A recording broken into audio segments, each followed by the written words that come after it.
I want us to leave the first century for just a little bit and talk about what modern science is saying about this very thing. I want us to look at some modern research about how we change as people and how nutrients from others actually can change us. Dr. Townsend in his book says this: scientists have found that how the neural pathways deliver chemicals from one place in the brain to the other and how the brain processes information are both influenced by experience. Let me just break that down. Neural pathways, the way your brain fires, the way your brain brings information from one place to another, how your brain processes all that you're going through is affected and influenced by your experiences. He goes on.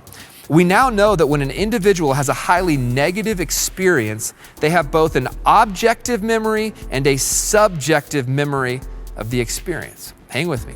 The objective memory is the facts surrounding the event. I missed the deadline, I lost the money, I didn't make the grade, we lost the game, whatever. That's the objective facts surrounding the event. But listen, the subjective memory consists of the painful emotions associated with the event. So not I failed at the project, it's I am a failure. I failed there, that's the objective memory. I am a failure, that's the subjective memory. And both of those things become pathways in our brain through our most frequent experiences.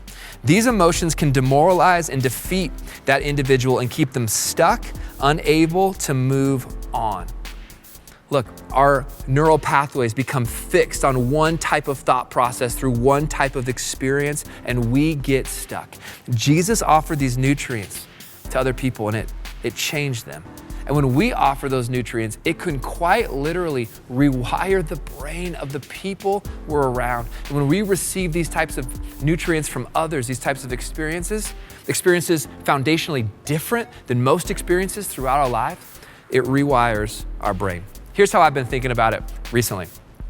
You know, when you're driving through a snowstorm and it's a bit of a whiteout, but there's cars that have been tracking down the road before you and you try to stay inside of their ruts. Have you experienced that before? I do that when I drive. It's like the other cars have been here, I'm gonna drive through here. It's probably just a little bit safer. So you stay stuck in these ruts, okay?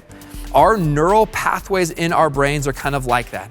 These ruts that have been formed over the majority of experiences throughout our lives. The most frequent experiences in our lives create ruts, perhaps ruts of shame or embarrassment or isolation, and those ruts become the messages, the harsh judge that we tell ourselves over and over throughout our lives.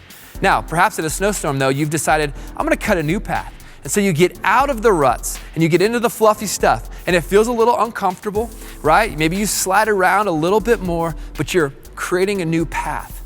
It feels a little awkward at times, a little bit slippery at times, but you're out of the rut and you're trying something new. Our brains quite literally have these ruts. And for us to learn new things and to see our brain operate in new ways, we have to go through new experiences that can feel a bit slippery, a bit awkward, and a bit uncomfortable, but worth it to living a thriving life. So let's just talk about it for a little bit. If you grew up in a family that when things got tense and there was conflict, someone yelled, you might have that rut. And yelling and anger might be the most comfortable thing you know when you're in conflict. And if you grew up in a home that did that, there's a good chance you do that now and you're stuck in that rut too. If you grew up in a home that when it was tense and there was conflict, people retreated and ran away from it and never dealt with it, perhaps there's a rut in your life where you do the same thing, just hoping the problems will go away and you don't ever address them. Fight or flight are two of the most common ruts inside of adults because of the most common experiences that we went through as kids. But when we go through something new, when we go through a fight but someone gives us a different nutrient, when we go through a conflict and someone offers us something different, it's called a mismatching experience. It's an experience that doesn't match most of the other experiences in our lives, and that can trigger something within us. It's called neuroplasticity, and the brain can be rewired. It can change. We don't have to be stuck this way.